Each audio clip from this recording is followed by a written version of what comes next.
Hello and welcome back, everyone, to Legacy of the Void campaign and on Rocket Rabbit Commentaries in StarCraft 2.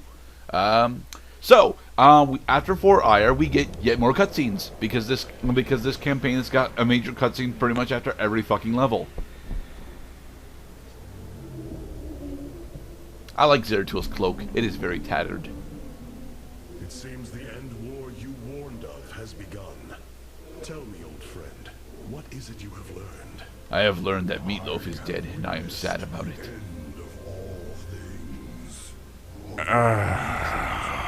Yeah, that's right. That's a thing that happened.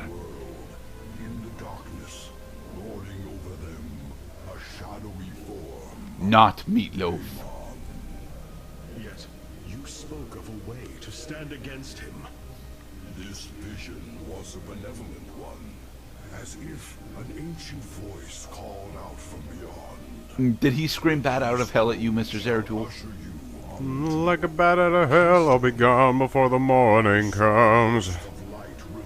Man, your cadence for that is way off, Mr. Cloud. Like a bat out of hell, I'll be gone before the morning comes. There you go. Oh, because he does the 70s style key change, because he grew up in a time when music was actually based on principles and not just rehashing rock and roll cliches. Is that why Paradise by the Dashboard Light is 10 minutes long? No, that's why rock is dead. There, I said it. They said rock and roll would never die. It's dead. I can't hardly stand listening to it anymore. You need to go look at more indie rock.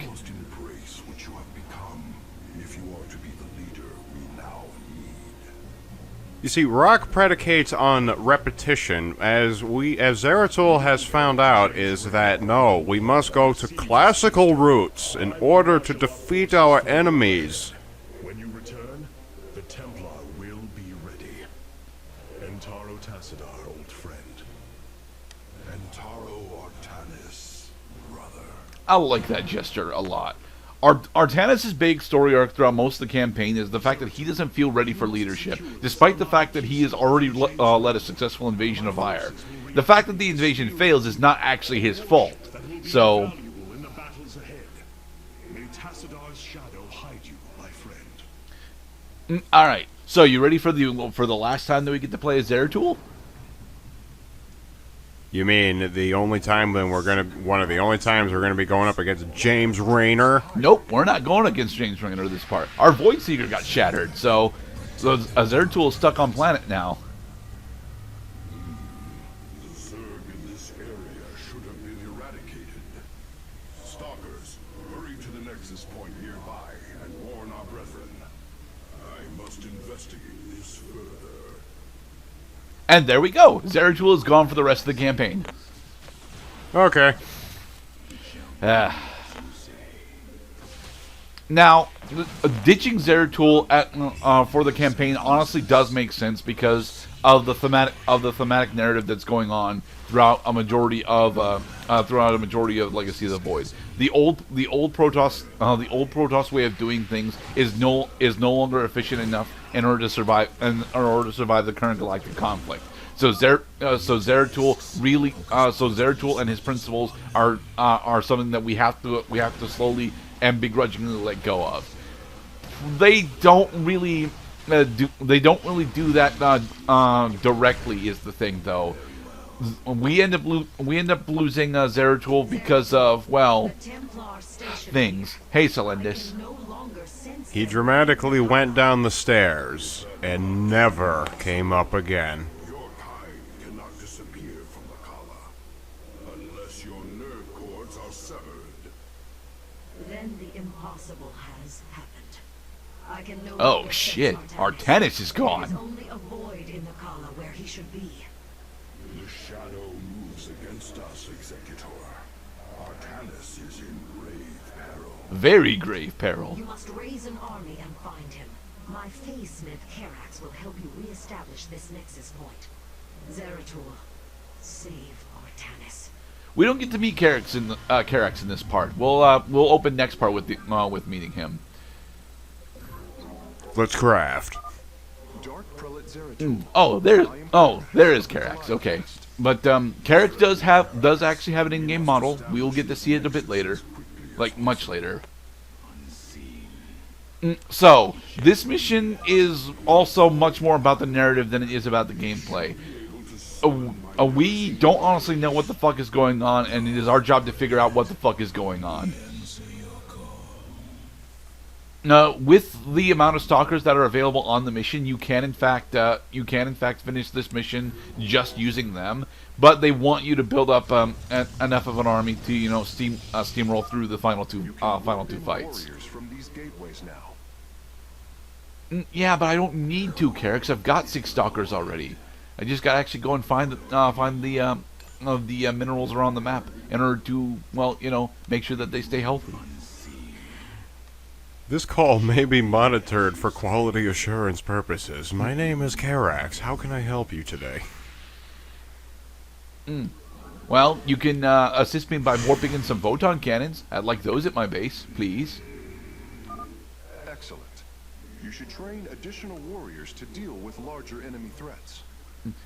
Well, we're not going to see any larger enemy threats, though. This mission is supposed to teach you the very basics of Protoss base building. The fact that you need pylon power in order to power up your buildings. The fact that everything that Protoss does is relatively slow, and that you need specific tech buildings in order to get into your more advanced and powerful units, like the cybernetics core that you need in order to make stalkers. However, what this mission actually ends up doing is throwing a bunch of dread at you and saying, "Ooh, what is going on? You don't know yet, and we're not going to tell you till the very end of the fucking mission."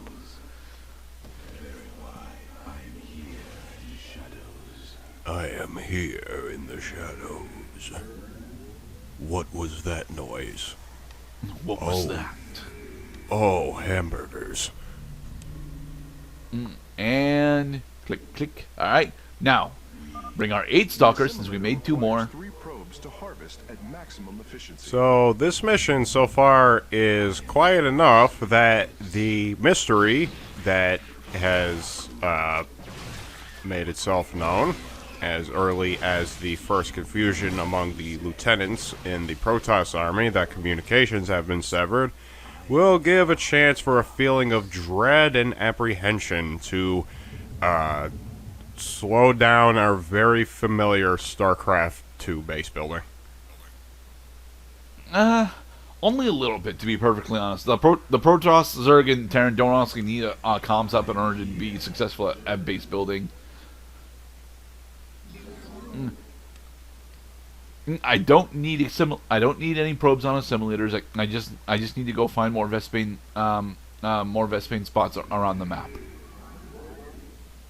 Send the units there, my brothers. State thy bidding. The Nexus I like a point lot has of the to unit be quotes that the established. Protoss get. Once your warriors are ready, you should proceed with your mission, Dark Prelate.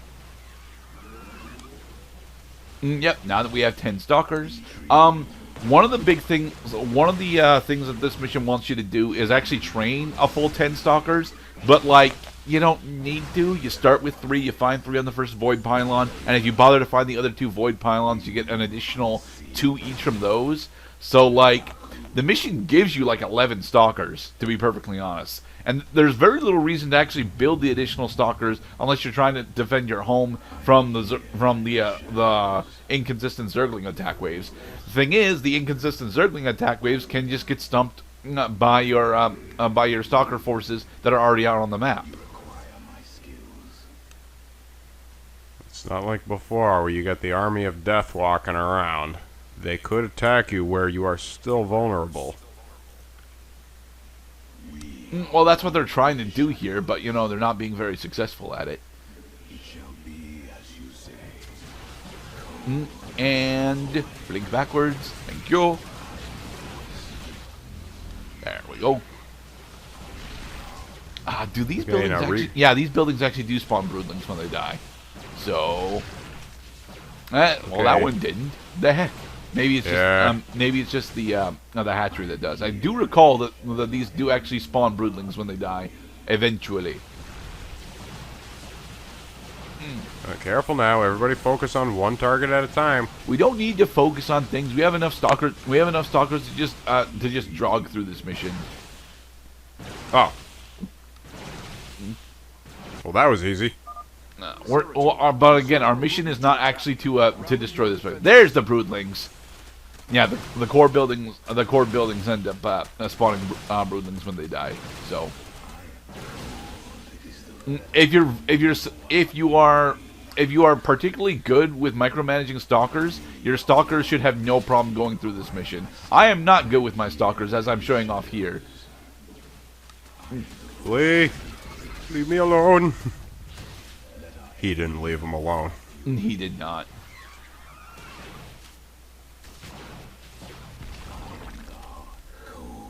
Is the void. We are one with the So badass. So what's new in the world of clouds? We continue to build up our stalker forces. Impossible burgers are a thing of the future, my friends.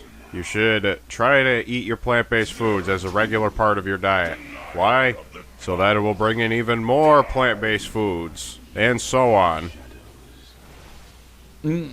Honestly, I'm tempted to try out the Impossible Burger, but I don't know anywhere that's actually advertising that they're selling it right now. So, Well, Burger King was among the first to really bring Impossible Burgers to the forefront with their Impossible Whoppers and those really memorable commercials with the double blind, kind of fake out kind of thing. Like, hey, you enjoying that Whopper right there? Like, yeah, it's pretty good. Say, did you know that Whopper has absolutely no beef in it? It's like, well, I feel like a damn fool. okay, here's another 3 stalkers for us. And, yeah, it makes a really convincing burger. Put some cheese on it. All right, Patties now that are a we've little almost thin got sometimes. now that we've almost got a full 24 stalkers, we can just move the rest of this mission, but we will have to do that for the next part.